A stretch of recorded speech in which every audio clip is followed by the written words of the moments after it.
Renato Freitas, deputado estadual pelo PT do Paraná, é quem nesta semana conversa com o TVE Entrevista e com o canal Bob Fernandes no YouTube.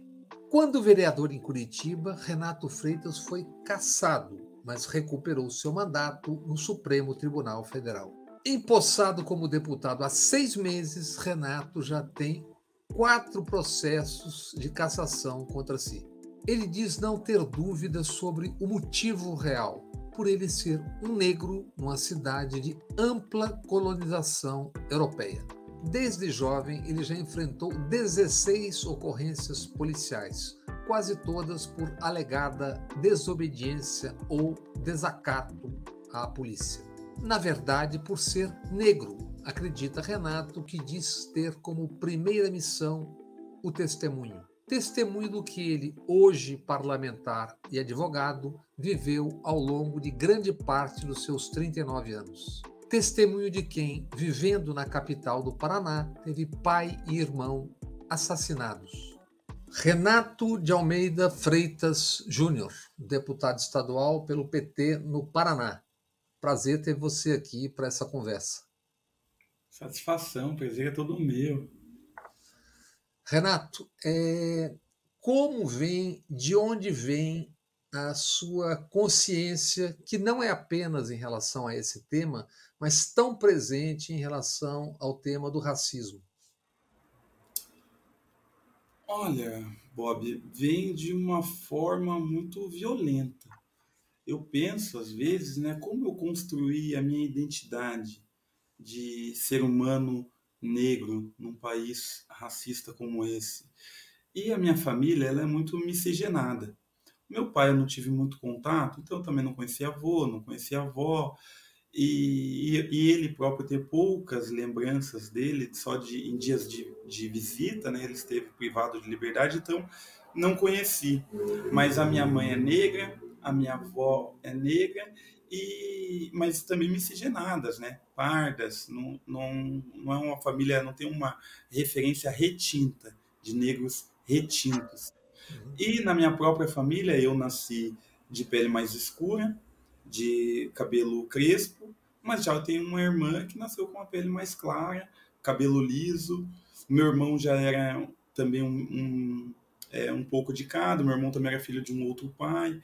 Então, na minha casa, eu era a pessoa mais negra, por assim dizer.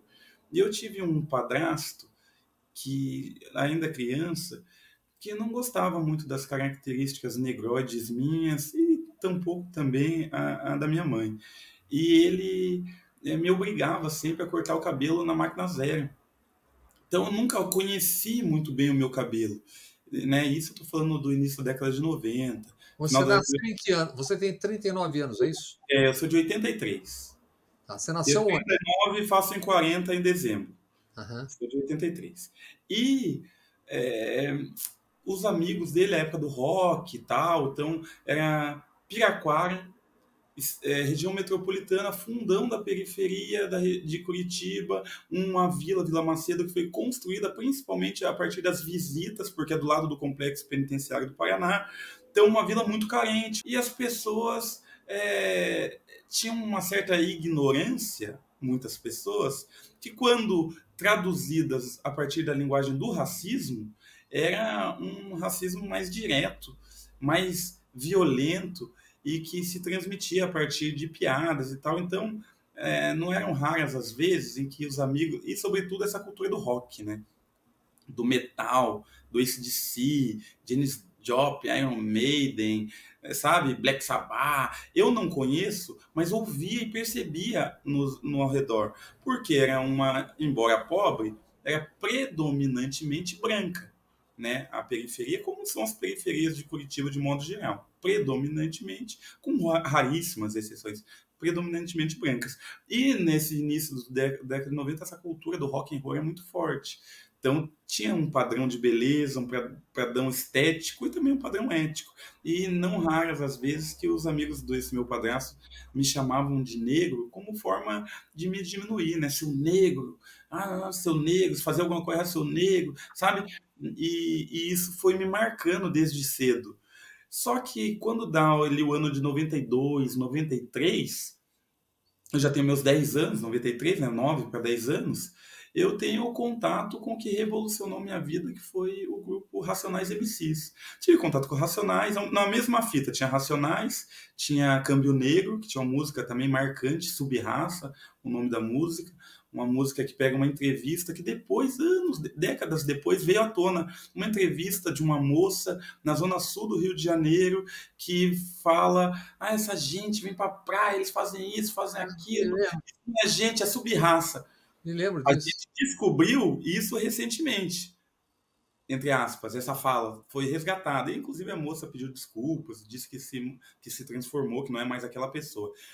Mas no calor do acontecimento, o grupo Câmbio Negro pegou esse trecho e colocou como introdução de uma música deles, que se chama Subraça. Eles dão uma resposta já à época, ou seja, muito tempo atrás. E também a MRN, Movimento e Ritmo Negro, um outro grupo lá. Então, 3 grupos que têm a questão da negritude como ponto central de sua expressão cultural e musical.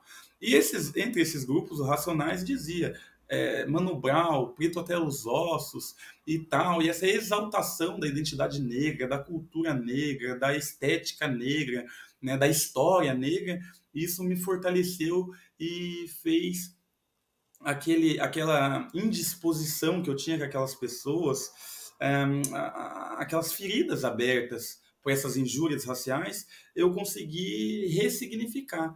E quando diziam, você é um negro, eu dizia sim, sou e tal, e me fortalecia junto com a minha mãe também, né?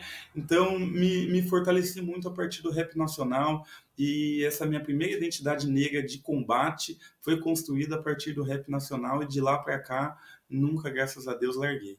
Você tem um projeto de desmilitarização da polícia ou das polícias. Sucintamente, que projeto é esse? E a própria pergunta já tem uma contradição. Como polícia sem armas num país de tanta violência? Sim. Olha, primeiro a questão da desmilitarização não envolve necessariamente desarmamento. Esse é um passo de médio e longo ou longuíssimo prazo no país mais violento do mundo, que é o Brasil. A ideia da desmilitarização envolve principalmente você tratar os cidadãos como cidadãos e não como inimigos. A lógica militar opera na regra inimigo amigo. O inimigo não tem que ser preso, ele tem que ser eliminado. A hierarquia e a disciplina faz com que as ordens ilegais, absurdas e abusivas não sejam questionadas, sejam apenas cumpridas. No julgamento de Nuremberg, os nazistas diziam: eu estava apenas cumprindo ordens. Essa é a essência do militarismo.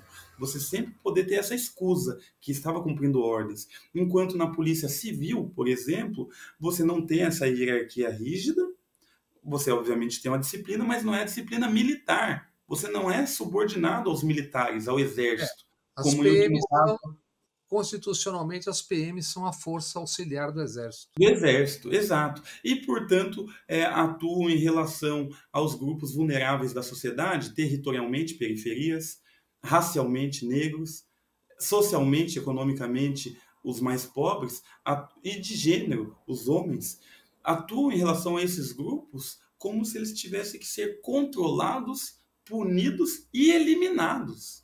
E esse tipo de política aí promove um genocídio, né? Sobretudo da juventude negra, no que se convencionou chamar de guerra às drogas.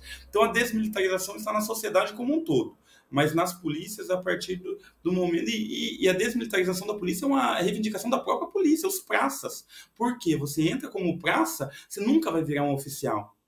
Você nunca vai chegar ao estágio final da carreira. Você vai sempre ser a base da polícia militar. E isso reflete uma desigualdade social da sociedade que é traduzida na polícia dessa forma. Enquanto que o policial civil, não, por tempo, ele pode chegar em todos os cargos, todos os estágios da polícia, né, civil. E o projeto de câmeras é para que a gente consiga fiscalizar a atividade policial. O monopólio da violência, o monopólio da força, o monopólio legítimo da força é o único elemento que caracteriza o Estado moderno. Todos os Estados têm fins diversos. Um é laico, outro é religioso, outro é socialista, outro é capitalista, mas os meios de todos eles é o mesmo. O meio, o grande meio, monopólio legítimo da força. Não admite exércitos privados, o Estado moderno.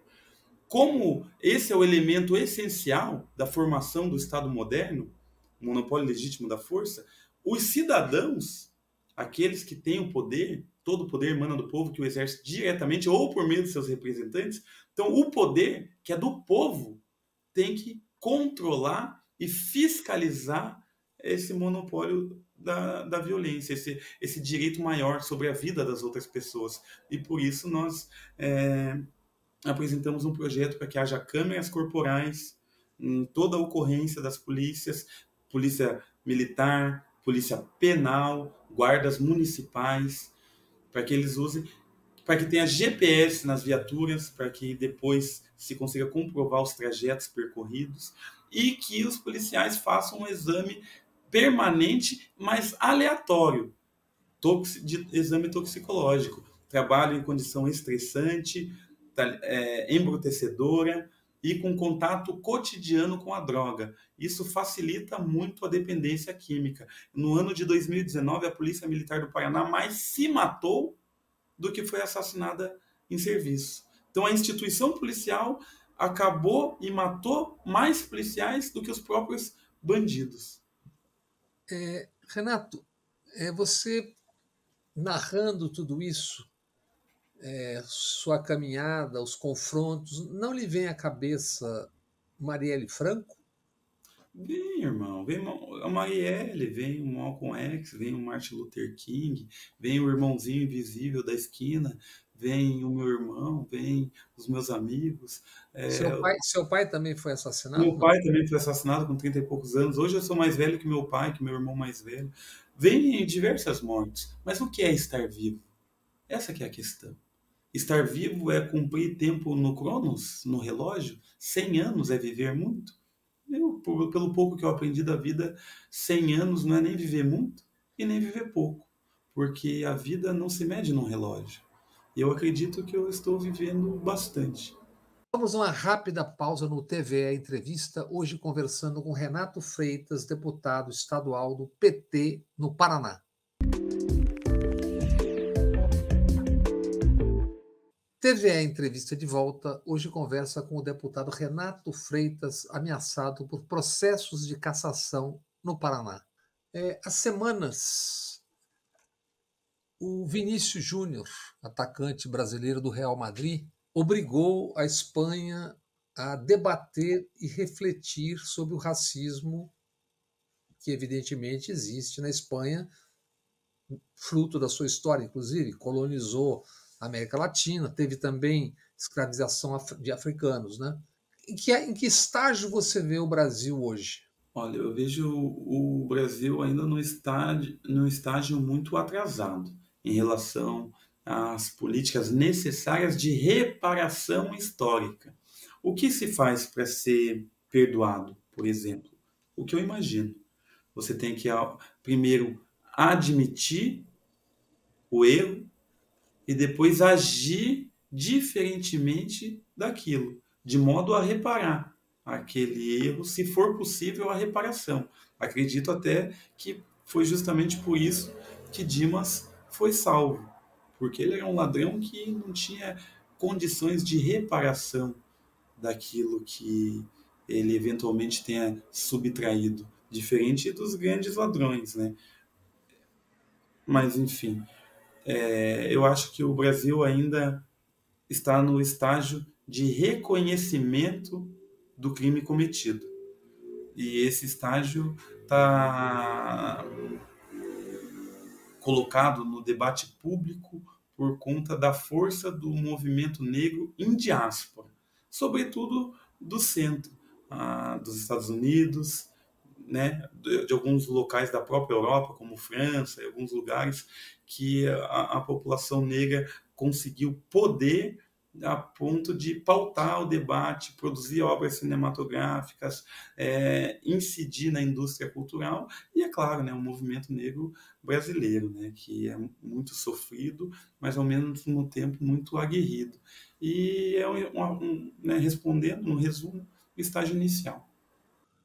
Como é vivenciar os discursos idealizados que você certamente vive cotidianamente aí no Paraná sobre a região sul do país, ao mesmo tempo em que você tem aquelas manifestações de rejeição ao restante do país?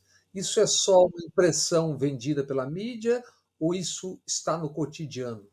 Ah, isso é a expressão do racismo europeu, né? Porque as pessoas aqui se reivindicam descendentes de europeus, portanto, estão, acreditam elas, num estágio mais avançado da civilização humana. E por isso não precisam, não devem se misturar ao resto do país, que é um país atrasado justamente pela miscigenação ou pela grande quantidade de população negra em lugares como São Paulo, Rio, Bahia, Minas e o Nordeste também, né, de modo geral. Então, aqui, a convicção da superioridade da República de Curitiba, aqui é o povo que se trabalha. O slogan do Paraná é esse. Aqui é um povo que trabalha. Como assim? O que está por detrás desse slogan? Que os outros não Ou é o trabalham. povo que não trabalha? Exato, irmão. Como assim? Entendeu? Então, isso é demonstração do supremacismo, né, da supremacia branca, né, da branquitude, é uma ideologia racializada que se vê como superior aos outros, tão somente por terem uma grande massa de um fluxo migratório europeu. Você tem recomendado publicamente um livro Na Teia do Nepotismo, do pesquisador Ricardo Oliveira, né? Do que trata esse livro? Olha, esse livro faz uma espécie de genealogia do poder.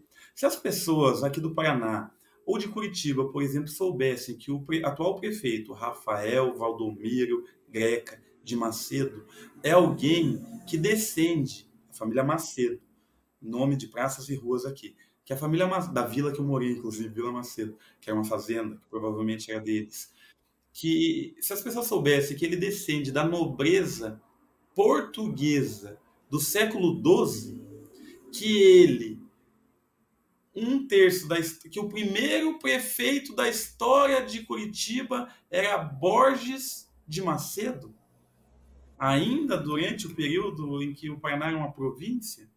Se ele soubesse que um terço da história do Paraná foi dominado não só no legislativo, não só no executivo, mas também no Tribunal de Contas, na associação comercial e diversos outros tentáculos do poder foram dominados pela família Macedo, talvez as pessoas percebessem a urgência da ruptura com esse modo de poder que se sustenta sobre nós, sobre as nossas costas. E esse livro traz um pouco isso, a genealogia do poder, como essas famílias se cruzam e dominam o país há tanto tempo. Essas famílias, se diz, incluindo também gente que trabalhou na Lava Jato, etc. Com toda certeza.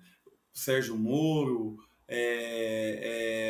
os juízes, esse juiz Malucelli, por exemplo, do TRF4, que proibiu a vinda do Tacla Duran para cá, porque o Tacla Duran falaria sobre os constrangimentos, né, as chantagens impostas pelo Moro e pela Rosana, a conja, né, do Moro também. Então, o atual presidente do Tribunal de Justiça, do Tribunal de Contas, todos esses poderes que hoje todas essas pessoas que hoje exercem o poder têm famílias centenárias, bicentenárias. Você nasceu onde? Eu nasci em Sorocaba, São Paulo. Só Saiu? nasci. É. Saí ainda no colo da minha mãe, fui para você ter ideia, fui registrado aqui perto, aqui no presídio não, né? No cartório do Barreirinha, que fica ao lado do presídio do AU. Você disputou duas eleições antes de se eleger deputado estadual em 2020. Por que você se denomina um político por acidente? Sim, sim, curioso, né? É porque a primeira eleição foi em 2016, né? E em 2016, eu, eu entrei na universidade a primeira vez em 2004, no curso de Ciências Sociais. Cursei um ano, me apaixonei pela universidade, só Federal que do Paraná. na Federal do Paraná, o curso de Ciências Sociais. Só que o Uhum. curso, até hoje, é só diurno. E como eu sempre fui uma criança, um jovem aí que trabalhei, né, para ajudar em casa, aluguel, essas coisas, né? Então eu abandonei o curso. Abandonei o curso e fiquei com a cabeça ali, opa, uma hora eu volto, uma hora eu volto. E em 2008, 2007 eu fiz o vestibular novamente. 2007 foi um ano muito difícil para mim, né? Perdi o meu irmão mais velho. Então foi um ano que eu também. Perdeu como? Meu irmão foi assassinado, né? Tomou um tiro na cabeça. E foi um ano que eu também comecei a beber muito. E eu sempre fui uma criança já muito quieta e também um pouco violenta, sabe? Pedrada na cabeça dos outros, na minha própria. Recebia, né? Paulado, tenho muitos pontos, quebrei dente, quebrei nariz. Então, eu sempre fui muito quieto e muito violento. E esse ano, 2007, eu comecei a beber muito. E essa violência começou a ficar irrefreável dentro de mim, assim, algo assim que me fez muito mal. E mesmo assim, por Deus, eu consegui ao final do ano passar no vestibular pelas cotas raciais. E foi a última nota, a nota de corte era eu, né? Uma a menos eu já não passava. E entrei no curso de direito, daí noturno. Mas o que eu queria dizer é que todo esse tempo, desde 2004, quando eu entrei na universidade, as teorias do conflito social me levaram à filiação no Partido dos Trabalhadores. Logo depois, aqueles que me filiaram saíram e montaram o PSOL. Logo depois, 2005, 2006. E eu fui junto. E eu fiquei no PSOL dessa época, da fundação, né, 2006 por aí, até 2016, 10 anos no PSOL, panfletando, sabe, carregando caixa. E eu acreditava naquilo porque a minha vida tinha sido tão conflitiva que uma teoria política do conflito me satisfazia assim profundamente. De compreender aquela revolta como produto de uma organização social e não algo individual meu ou uma insígnia do fracasso, talvez, né? Então isso me fortaleceu. Só que o pessoal não me entendeu, não me entendia. Eu participei de movimento estudantil por todos esses 10 anos e nunca fui convidado a ser secretário, não sei lá, financeiro, presidente, ou qualquer coisa, qualquer tipo de cúpula. Nunca fui um representante dos estudantes, eles nunca me viram como um representante, embora eu sempre estivesse presente. E o pessoal, como extensão dos corredores universitários, também pensava assim. Tanto é, para chegar na pergunta, que eu fui candidato pela primeira vez em 2016 da seguinte forma: o Bernardo Piloto, até então liderança do pessoal aqui no Paraná, chegou para mim e falou: Bernardo, Bernardo Piloto, do pessoal, hoje ele está no Rio de Janeiro.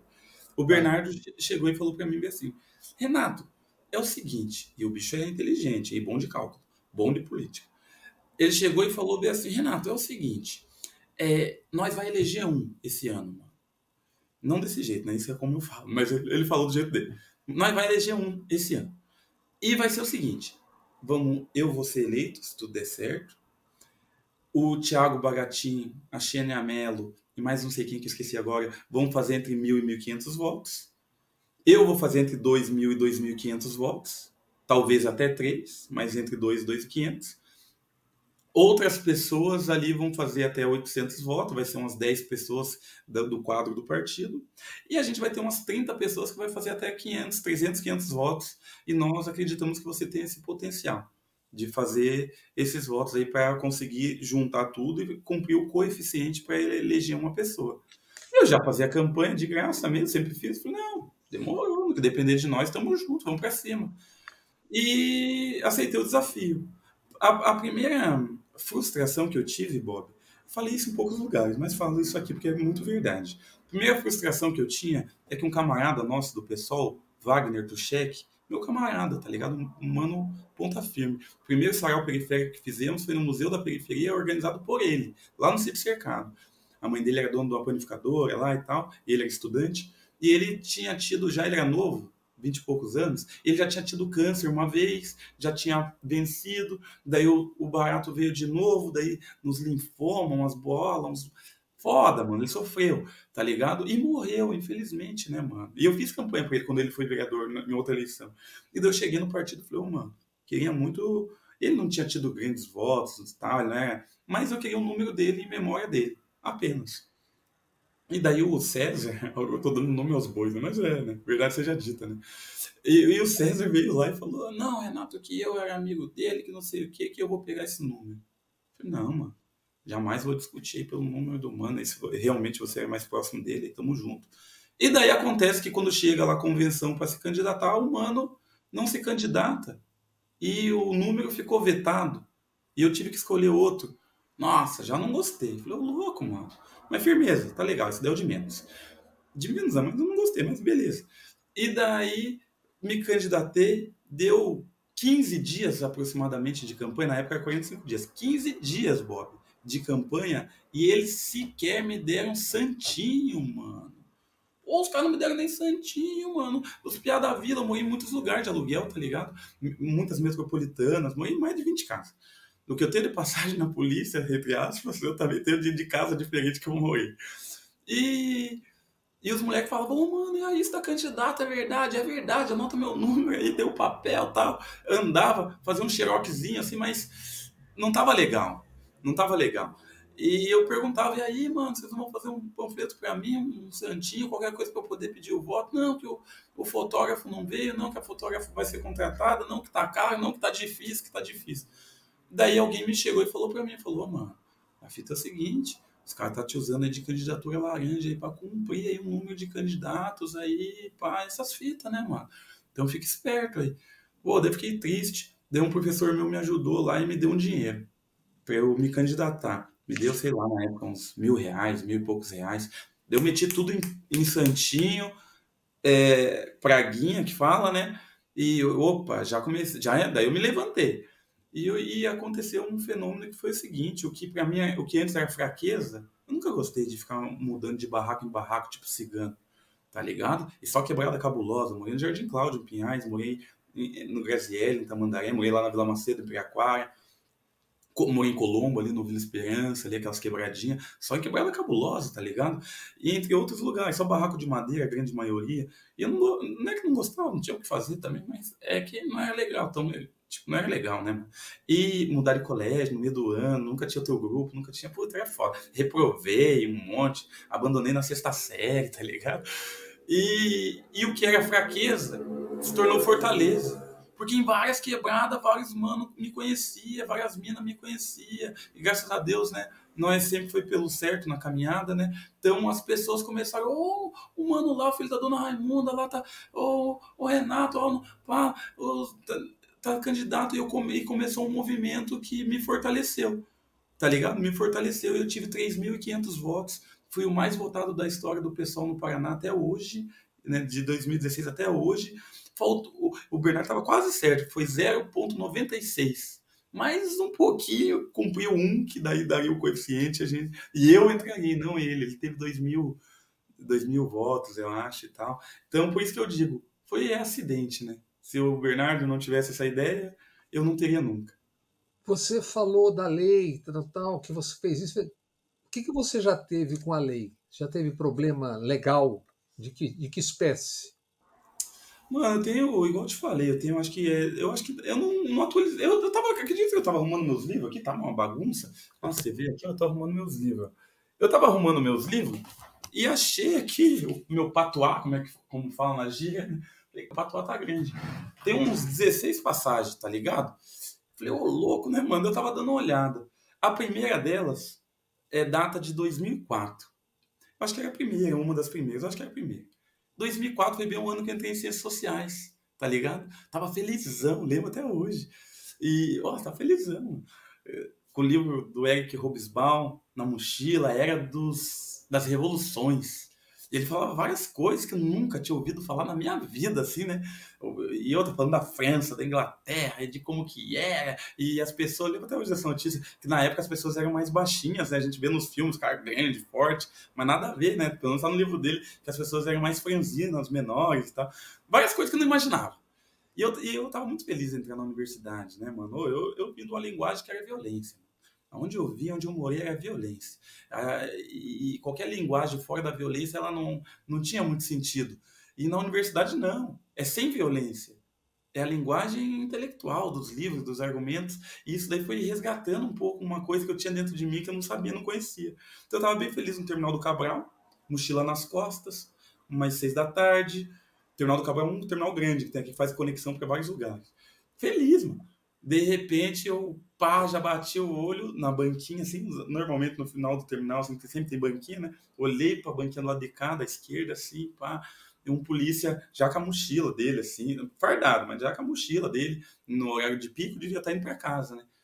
E daí ele tava vindo com doce, assim, daí ele me olhou, daí eu olhei pra ele, eu já, né, olhei pra frente, né? Nossa, daí ele me olhou e veio vindo, e eu olhando pra frente, eu falei, "Ih, mano, só falta, não deu outra. Mão na cabeça, pá, pá, pá, pá, pá, puf, mão na cabeça, olha pro chão, abre as pernas, tá indo pra onde? Não, tô indo, sim senhor, não senhor, tô indo pra, né, pode abrir a mochila, pode ver, revistou, jogou todas minhas coisas no chão, já não gostei muito, né, mas não expressei, né, só fiquei na minha, né. Daí ele tira o tênis, deu firmeza, né, terminal bombando, todo mundo meio que me olhando, não gostei muito, né, mano, mas firmeza. Tirei meu tênis, tirei a palmilha, bati o tênis, tá ligado? E não tinha nada, né, mano? O cara começou a ficar mais nervoso do que eu, né? E eu tava de boa ali, só que não queria que ele roubasse a minha felicidade, tá ligado? Porque eu tava feliz. E daí ele foi lá e falou: tira a meia. Porra, mano, daí eu. Nossa, aquele cara, tá ligado? Ele tinha a meia, cara. Fui, tirei a meia. Eu era jovem, né, mano? 2004 ali, eu tava com 20. Eu sou de 83, né? 2003, 2004, tava com 20 anos. E daí eu peguei a meia, sabe o que eu fiz, mano? Foi minha única ação a minha impressão naquele acontecimento, digamos assim. Eu peguei a minha meia assim, eu fiz assim, tá ligado? Eu joguei no chão, assim, tipo, como quem tira a meia e tá fedida, tá ligado? Nossa, o cara ficou louco, não tá bom, assim, tá ligado? Daí eu já me caí pro lado, assim, correndo no ferro, assim, daí o cara já torceu o meu braço, mano. Daí o cara já me algemou, tá ligado? E daí ele não tinha viatura, né? Porque ele tava também pegando ônibus, né, mano? E daí ele ligou para uma viatura, e daí eu fiquei algemado ali pra trás, assim, entre o ferro e as pessoas passando pelo terminal ali. E daí, tipo, né, mano? Você tá ali, tá preso. Foi sua estreia. Não foi a minha estreia, mano. Eu já aconteceu outras coisas assim, tá ligado? Só que eu não fui levado à delegacia. E daí no caminho pra delegacia veio o cara, no caminho pra delegacia ele ainda abriu o porta-mala e, nossa, me deu um monte de chute, tá ligado? Daí chegou no terceiro distrito lá, daí o delegado fez o boletim, né, pelo meu desacato, daí ele colocou lá que eu desacatei ele cheirando a minha meia, tá ligado? Ele nem escondeu. E daí o delegado me liberou, né, mano? Mas foi uma das vezes, né, mano? Mas tem outros BO, por exemplo, tem o BO do furto. Tem um furto aí no meu BO, o único BO de crime, entre aspas, porque o resto é desobediência, desacato, ameaça, tudo nas abordagens policiais, flagrante forjado por eles, né? Mas tem um furto aí, mano. E esse furto aí foi cabuloso, tá ligado? Eu tava na Praça Oswaldo Cruz, jogando basquete com um monte de parceiros, pá. E daí uma mina chegou lá, uma mina nova, Evelise, Evelise Simões. Evelise Simões. Hoje ela é mais velha. Eu fui procurar ela na época da internet, quando saiu esse negócio da internet, rede social, fui procurar ela. Tava na Índia, viajando e tal. Ela virou, tipo, né, uma jovem assim, viajante. Ela era de uma área nobre ali. A Praça Oswaldo Cruz fica no centro da cidade, perto de um local nobre, né? Então ela era dessa área nobre. E na época lançou aquelas Tech Pics lá, aquelas câmerazinhas. E ela foi na praça mostrar essa câmera para um monte de gente. E daí ela mostrou para uns moleques lá e a câmera dela sumiu. Essa que é a fita. Um mandou pro outro, sumiu. Eu tava jogando basquete, não tem nada a ver com essa situação. Só sei que ela chamou a guarda municipal, mano. Nossa, daí do nada veio umas 3, 4 viaturas, já fechou a quadra toda, mandou tudo nós pro paredão. Eu falei, ô louco, irmão, o que que tá acontecendo? E de repente, os polícia falou quem foi, quem foi. Ela não sabia quem era, né? Daí quem foi, tá ligado? Dela apontou pra mim e apontou pro Beiço, né? O meu parceiro, né? Também um homem negro, né, mano? Pro Kleber, né? Meu Contou parceiro. para os negros ou tinha outros? Apontou pra nós só, de preto, no barato, tá ligado? Tinha um outro mano na quadra de fora lá, que era negro também. O Ricardo, Piá. Mas ela apontou só pros pretinhos da cena. Apontou pra mim, apontou pra... E piora, mano, porque a mãe dela nem era brasileira, a mãe dela era francesa. Daí se liga só. Daí os caras me prenderam nós ali, pá. Eu falei, ô, mano, não, se vocês não devem, não tem que temer. Vamos pra delegacia. Eu falei, ô, mano, e pá, daí já algema, aquela coisa toda, né? Deu o Cris. Tem que dizer que o Cris, um parceiro nosso que joga do rap, que joga basquete, o Cris entrou na frente, falou, não vão prender ele, vai ter que me prender. Os caras já foram pra prender ele também, ele vazou, né? Mas ele foi no nosso socorro, né? Daí chegando na delegacia ali, ficamos presos ali de umas 7, 8 da noite até umas 2 da manhã, tá ligado? Preso, na cela, pá. Daí, de repente, o escrivão chamou nós pra, né? E daí a menina tava esperando, porque ela não foi, ela tava esperando a mãe dela chegar na casa dela, ela era de menor, né? Daí tinha que esperar a mãe dela pra ir na delegacia. Daí ela foi com a mãe dela. Daí a mãe dela chegou, abriu assim, o policial abriu, falou, tá aí os dois, tiraram nós lá da cela e colocou em outra cela, né? Daí abriu o barato assim, falou, esses dois, né? Daí a mulher falou, no Brasil tem muito disso, por isso que eu não gosto, tô aqui só por obrigação. E ela falando tudo cheio de sotaque, ela é francesa. E daí ela chamou nós de macaco, tá ligado? E daí o escrivão meio que se queimou por nós, entendeu?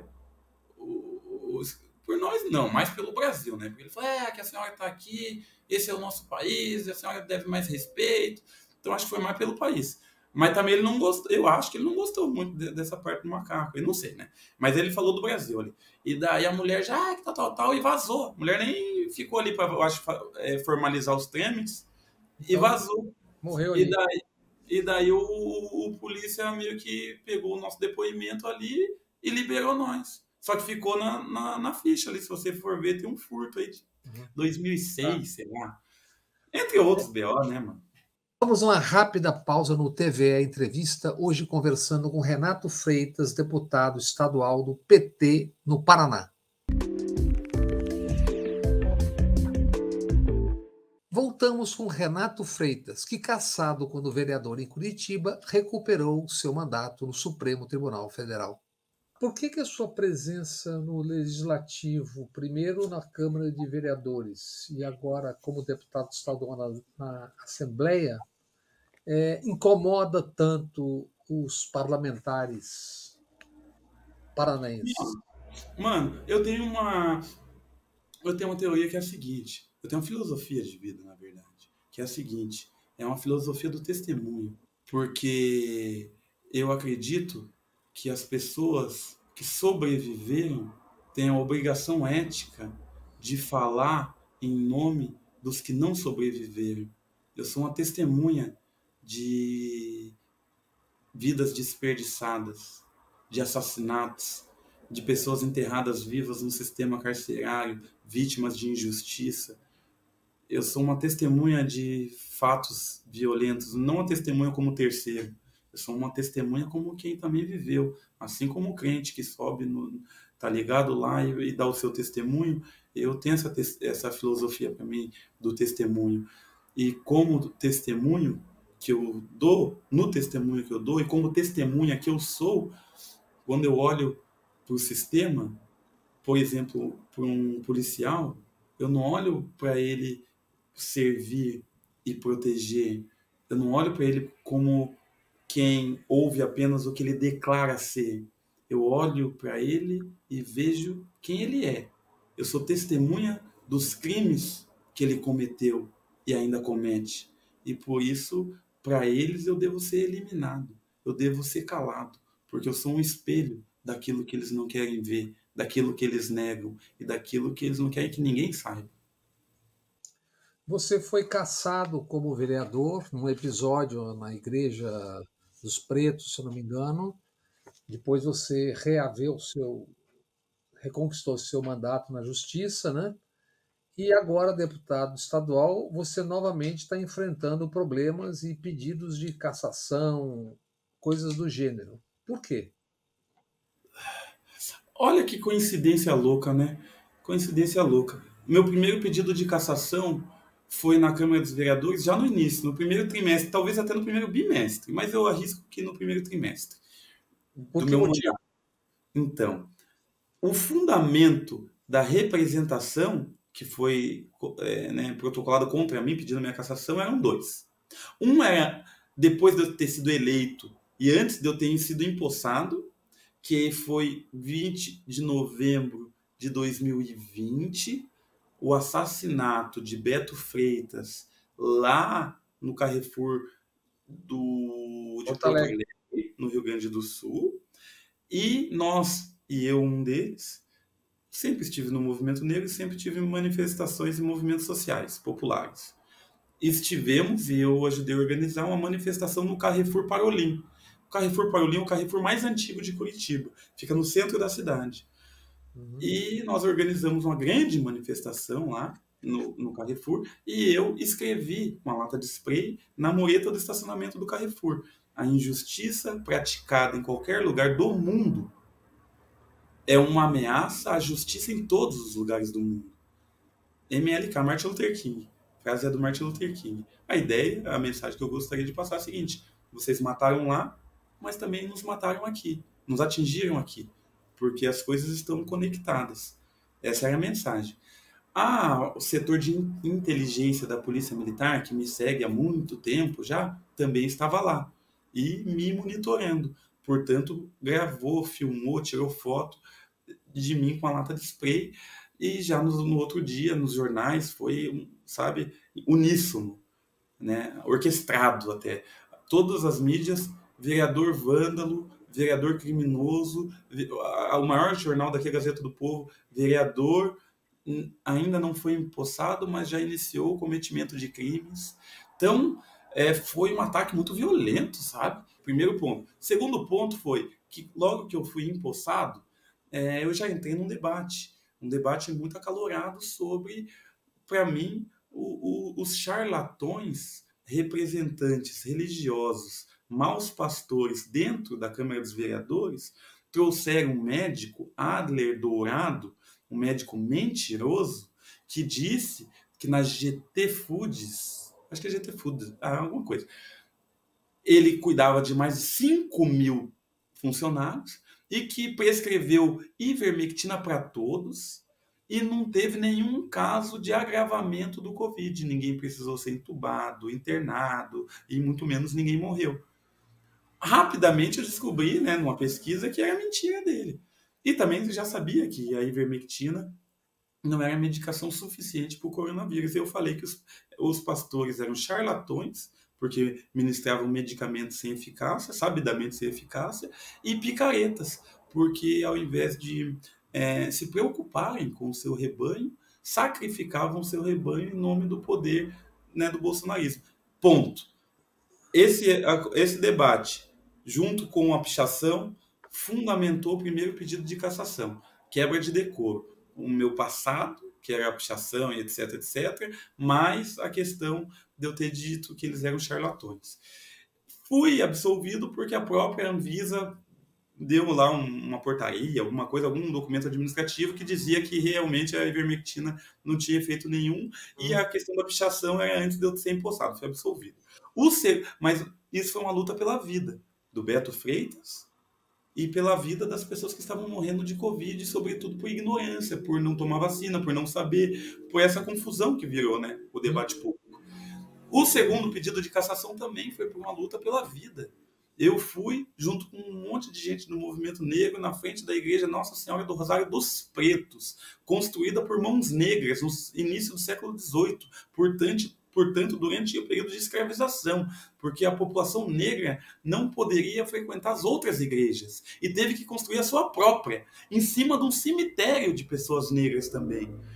Ou seja, um santuário das almas, um espaço simbólico, ancestral. E por isso nós escolhemos aquela praça para manifestar contra a morte do Moise Kabagambe, do Durval Teófilo e do Quintino Correia, homem negro africano moçambicano não, guinense, ele era de Guiné-Bissau, guinense, que aqui em Curitiba tomou 2 tiros de um grupo skinhead, neonazista, e ficou debilitado, e mesmo assim ele próprio foi até a manifestação com cartaz, embora não pudesse falar. O primo dele falou por ele e disse que ele não conseguiu transplante de fígado porque não era naturalizado, não tinha documentação. Dias depois, o Quintino morreu. Dias depois, o Quintino morreu em decorrência desses tiros e do descaso. E o que aconteceu? A igreja estava aberta e vazia. O padre foi até a escadaria e falou: o que está acontecendo aqui? Por que fazer aqui? Por que vocês não fazem em outro lugar? Resumindo, o padre agiu como se fosse um guarda municipal. E faltou a ele uma sensibilidade. Se não por ofício, se não por vocação, ao menos por ofício. E faltou a ele essa sensibilidade. E as pessoas se revoltaram com o padre. E no intuito de dirimir, resolver, evitar um conflito com o padre, que é tudo que a gente não queria, nós propusemos entre nós ali. Foi uma ideia que saiu da galera. Então, se nós não estamos na oração do padre, façamos nós mesmos a nossa oração. Porque esse espaço foi construído para a gente exatamente para isso. E entramos. A igreja estava vazia, repito, não tinha nenhuma missa, nenhum ritual, o próprio padre já não estava nem de batina. Entramos, respeitamos e fizemos ali uma espécie de homilia, falando, né, da questão das mortes, né, da vida do povo negro. No outro dia, o MBL editou, colocou um pedaço de uma missa, colocou um pedaço lá, recortou aqui, recortou lá e falou: entraram na igreja, invadiram a igreja, desrespeitaram o padre, interromperam a missa e tocaram um pavor, terror nos fiéis. Mano, daí foi processo, ódio. escândalo nacional, processo de cassação. Você terminou cassado, mas reverteu onde? No Supremo, é isso? Daí olha que louco. O padre, reconhecendo a nossa boa vontade, foi até a frente da Câmara dos Vereadores com cartaz, para não me caçarem. O bispo escreveu uma nota dizendo que conhecia e reconhecia a minha caminhada na luta pelos direitos do povo negro. O Padre Júlio, o Frei Davi e uma ala muito da hora aí, né, da igreja, conseguiu para que eu fosse, Economia de Francisco.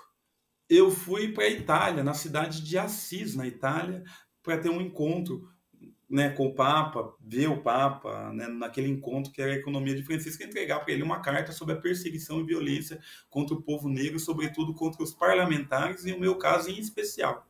E lá, justamente no dia que eu ia ver o padre, acordei, tá ligado? Meio atrasado e tal, pá, meu celular bugado, eu falei: caramba, desliguei, bugado. Mano, Roberto Barroso, ministro do STF, me reconduzia naquele momento ao Parlamento Municipal, à Câmara dos Vereadores, ao cargo de vereador, e me deixava livre, né, com meus direitos eleitorais para que eu continuasse sendo candidato, que eu estava sendo como candidato a deputado estadual. E agora você está de novo enfrentando problemas na Assembleia Legislativa por causa de suas denúncias sobre a privatização da Copel, que é a Companhia Energética do Paraná. É isso? Exato. São 4 pedidos de cassação. O primeiro deles não foi nem por causa da Copel. O primeiro deles foi porque o GAECO, o Grupo Organizado de Combate ao Crime Organizado, é o GAECO. O GAECO lançou os dados de que no ano passado a Polícia Militar do Paraná assassinou 483 pessoas, em tese, sob o manto da legítima defesa, ou seja, sob o manto da legalidade. E eu peguei esses números e peguei alguns casos concretos. E alguns casos concretos tinha filmagem, tiro na nuca que saía pelo queixo, né? Vários elementos que mostravam aquilo tão comum país afora. Exato. E daí eu fui lá e denunciei na tribuna da Assembleia e disse: olha, desses 43 mortes, Algumas delas, sabida e comprovadamente, foram execuções. São essas, essas e essas, porque está filmado, está registrado. E o secretário de Segurança Pública, Tenente Coronel Hudson, que até o ano passado era o comandante-geral da Polícia Militar do Paraná, ele, e que foi, né, promovido a secretário de Segurança Pública, ele apresentou a primeira representação contra mim na Assembleia pedindo a minha cassação. Também porque, em tese, eu estava lutando a favor da vida. E depois foi os escândalos da Copel, tentativa de privatização da Copel, em que eles omitiram uma dívida da Copel de 3,5 bilhões de reais para maquiar as contas e fingir um superfaturamento e ter participação nos lucros desse superfaturamento, ou seja, usurpando, sugando, parasitando a companhia para depois vendê-la a preço de banana. Uhum. Essa é a história, né? O que é a Curitiba da República de Curitiba e o que é a Curitiba real? Ou Olha, o Paraná real? aham. Olha, a Curitiba, o Paraná da República, a Curitiba da República é a do cartão postal. Ela é muito limpa, muito organizada, obras arquitetônicas, urbanistas que foram governadores também, parques muito limpos, muito bonitos, tá ligado? Turísticos. Essa é a Curitiba dos poloneses, dos ucranianos, dos italianos, dos alemães, das crianças correndo no parque contra o vento em direção à liberdade.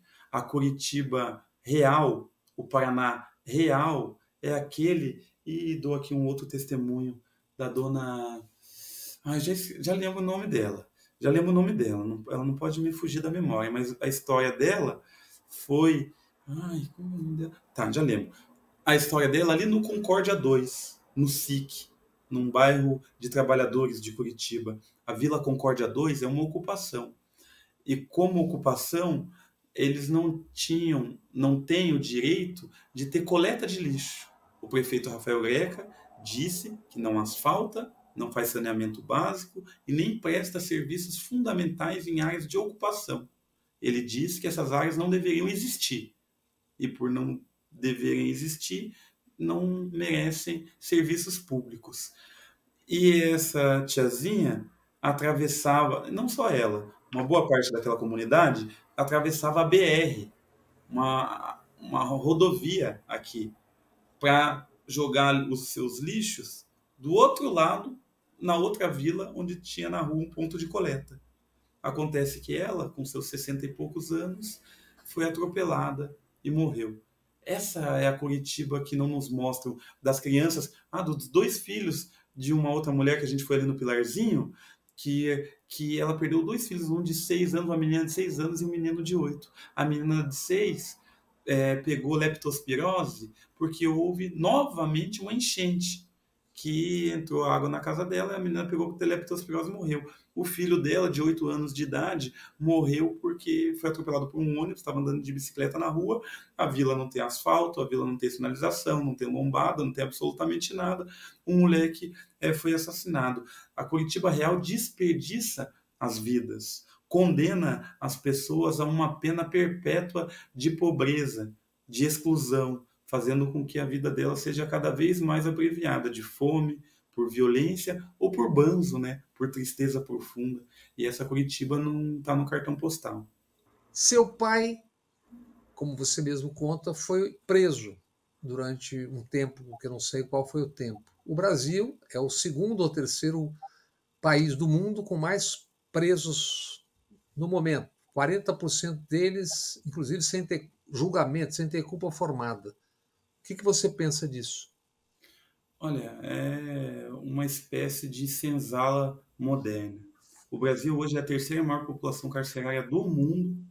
Os dois primeiros países em população carcerária têm já há mais de uma década taxas decrescentes de encarceramento. O Brasil é o único que mantém rigorosamente taxas crescentes de aprisionamento. 40% da população carcerária está presa por crime de tráfico de droga. E não é tráfico de droga no atacado, como hoje nós vimos o tio da senadora Damares Alves, o chefe da igreja quadrangular, com 300 quilos de droga em sua aeronave. Não é esse tráfico que lota as cadeias, é o tráfico no varejo de 5, 10, 15, 20 gramas de droga, e que, via de regra, em mais de 80% dos casos, a única palavra contra aquele jovem é a palavra policial.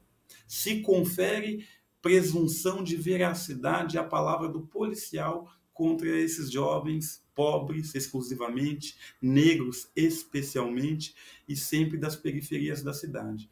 O poder que a polícia tem de fazer a lei como quer, na realidade concreta, é uma estratégia de dominação que vem desde a escravidão, de controlar principalmente os ambientes urbanos, onde circulam os poderosos e onde circula o dinheiro, para que as pessoas não consigam acessar.